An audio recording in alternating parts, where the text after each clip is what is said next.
All right, week 3. Hey, look, sometimes I tell you that God just gives me these messages for you all, and I can't help but bring them. I always say, look, I don't expect any of you to believe what I believe necessarily, because we all have different beliefs. Thank God we live in a country that we're able to, right? But look, I am who I am, and I appreciate you all allowing me to be who I am, that's for sure. But I know this speaks to many of you. I was literally writing the intro for my next book, which about 25% of it's written, and I'm going back and writing the intro.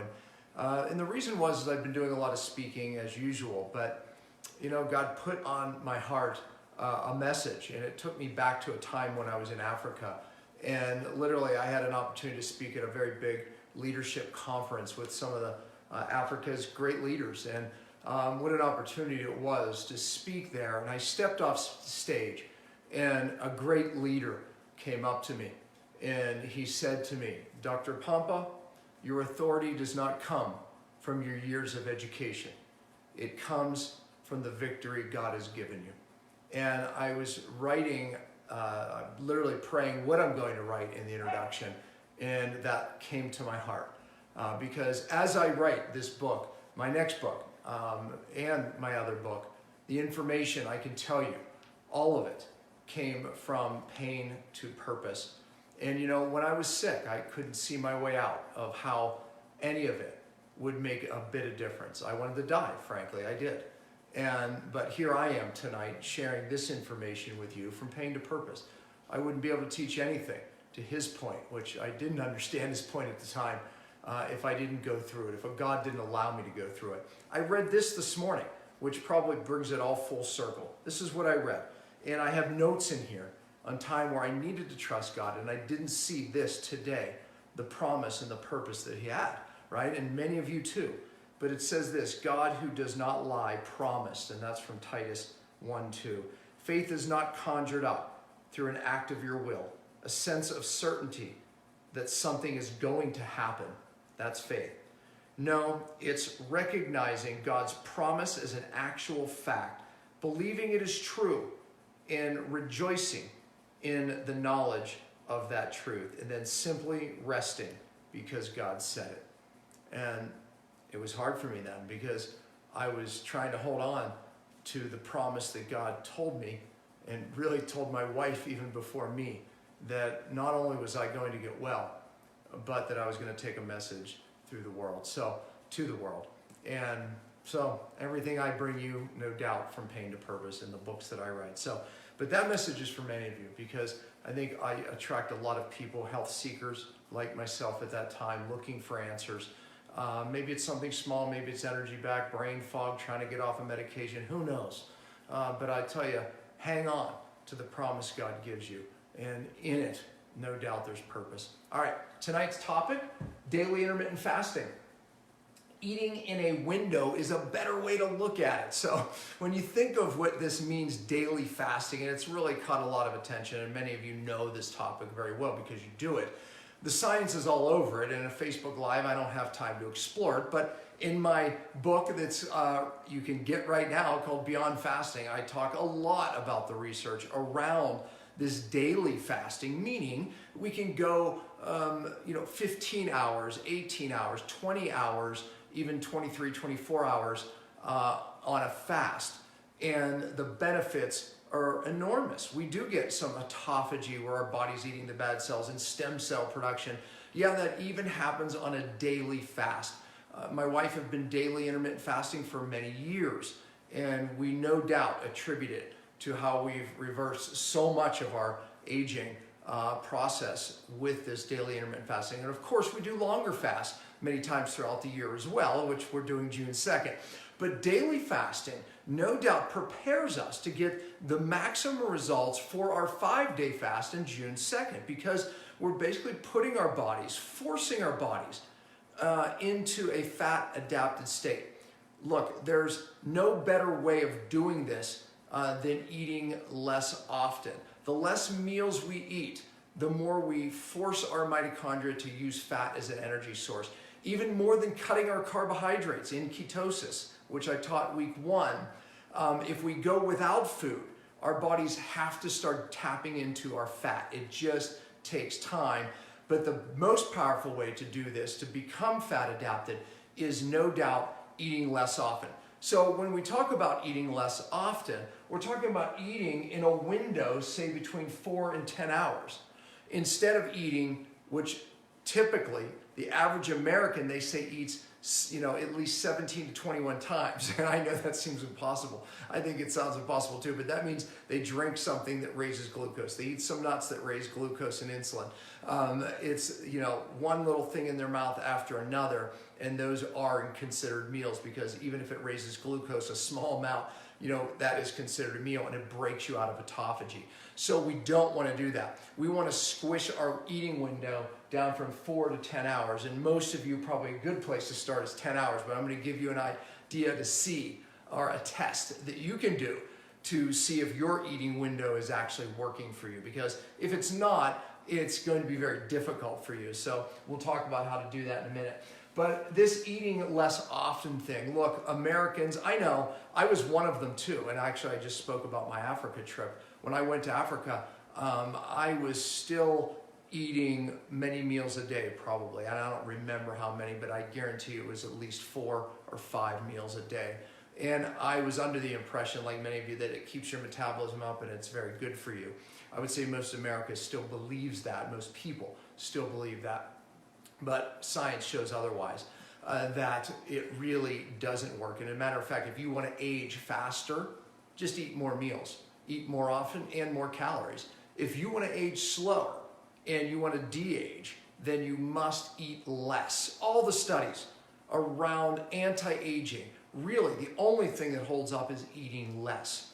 But here's what most people think of eating less: restrict calories. Well, restricting calories has a lot of science around it as far as anti-aging, but we know for weight loss it doesn't work, because if you restrict calories, your metabolism gets lower and lower and lower, to the point you could be eating 500 calories and literally gaining fat and losing muscle, because your body goes into a survival mode. So how do ancient cultures and very healthy people eat less? Well, they do it by eating less often. So that's become a saying of mine.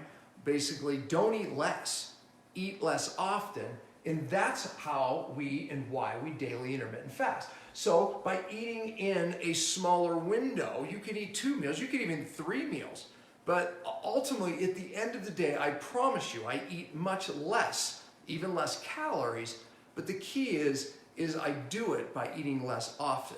Now, one of the big rules that I have is, okay, if you eat 2 meals in, let's say, a 6 or an 8 hour eating window, you have to eat at least one of them to full. And the reason why is because that tells your body it's not starving, and that it doesn't allow your metabolism to get lower and lower and lower. So if you want to live longer healthy, if you want to really, really downregulate inflammation, cellular inflammation, burn fat better, be more fat adapted, okay, we want to not eat less, but we want to eat less often. So we eat less by eating less often, and therefore choosing an eating window. Okay, so you can choose a window. And what I always say is this: you choose the window, because people say, well, I love eating breakfast. Great, eat breakfast. Make your window from 7 a.m. being your first meal, and if you're going to choose an 8 hour window, then your second meal be somewhere after 8 hours, and then you're eating 2 meals within an 8 hour window. You choose the window, it works for your schedule. My window, I prefer it late in the afternoon, say 3 or 4 o'clock, and then maybe around 6 or 7 o'clock at night.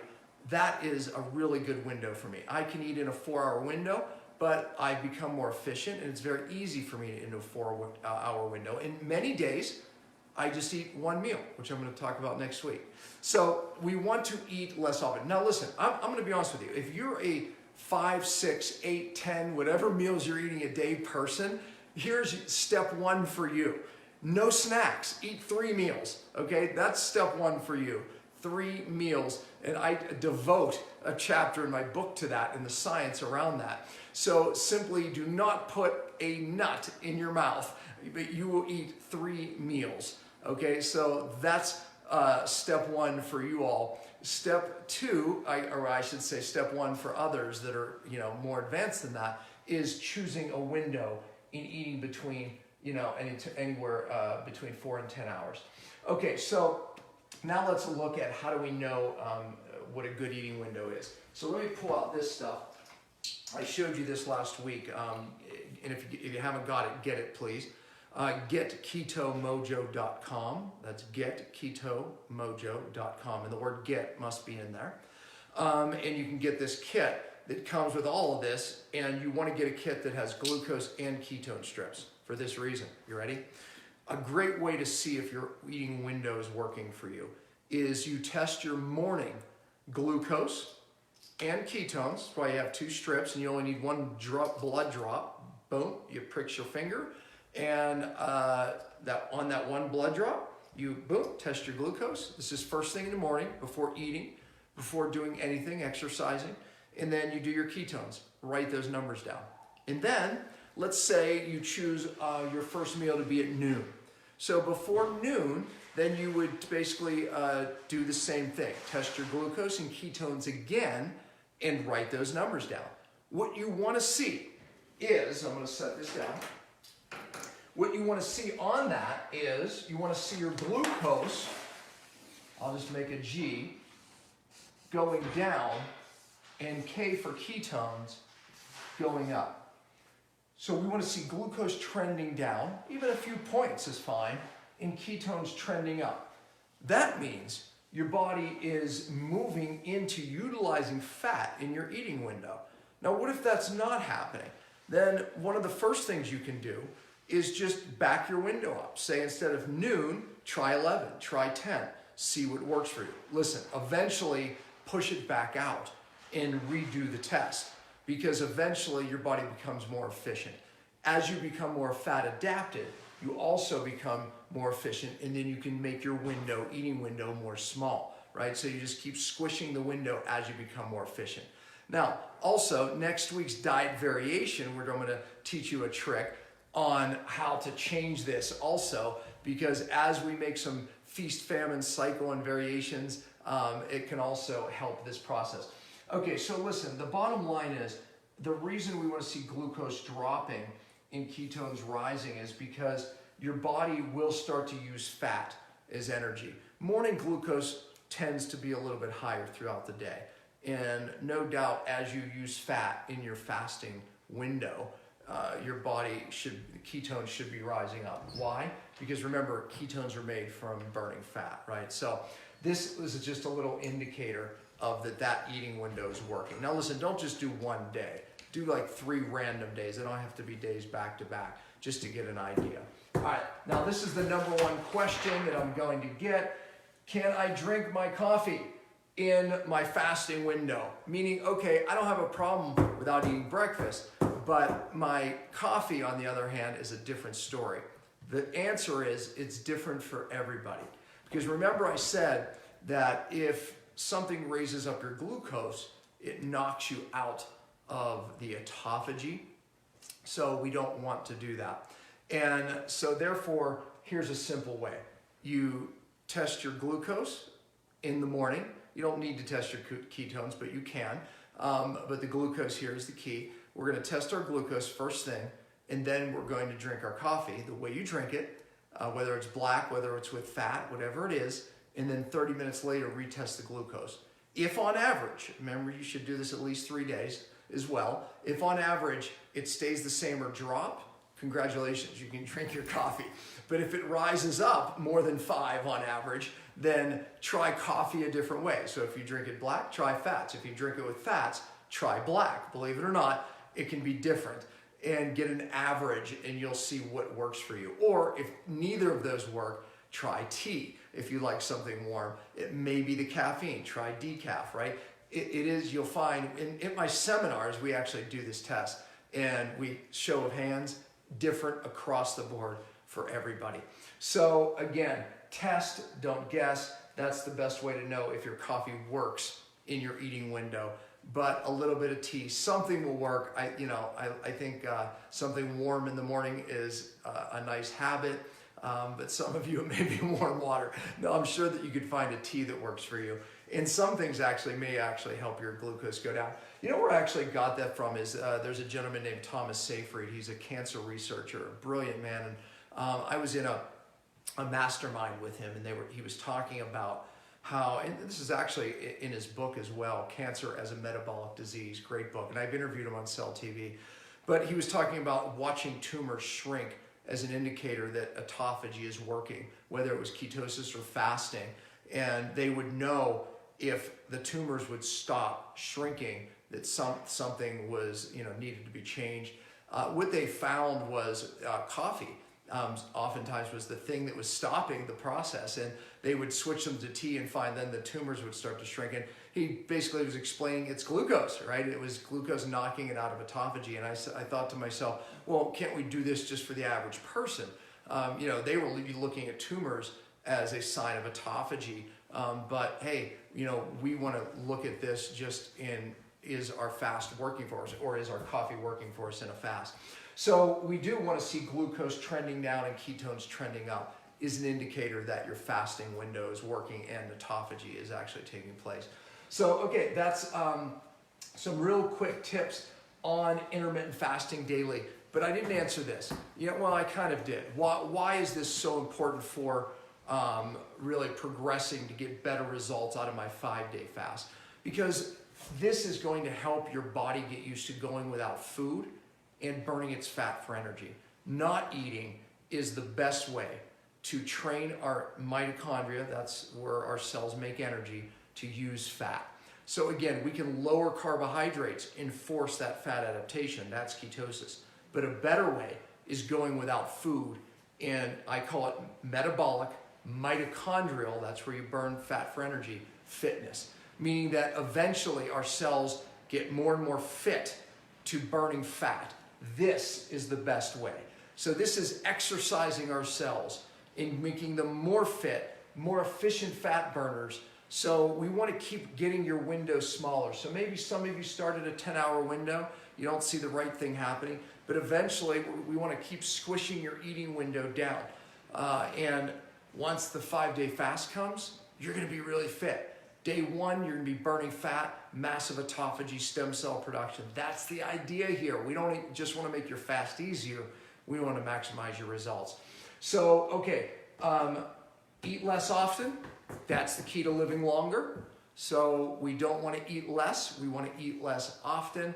And there lies the greatest thing we can do at the cell to make our cells more efficient fat burners. So, and I'll see you next week where we talk about feast-famine cycles, which is key, no doubt key to successful fasting. I would say it's the best biohack that we know to break through not fat adapting. So, but I'm also next week going to talk about, many of you are going, wait a minute, I can't even get my ketones consistently above 0.5. I'm not fat adapting. What's going on? Next week, you're going to get the answer to what could possibly be going on, why you're not fat adapting, and more importantly, what you can do about it. So, diet variation, feast famine cycles, and the answer to that next week. I'll see you then.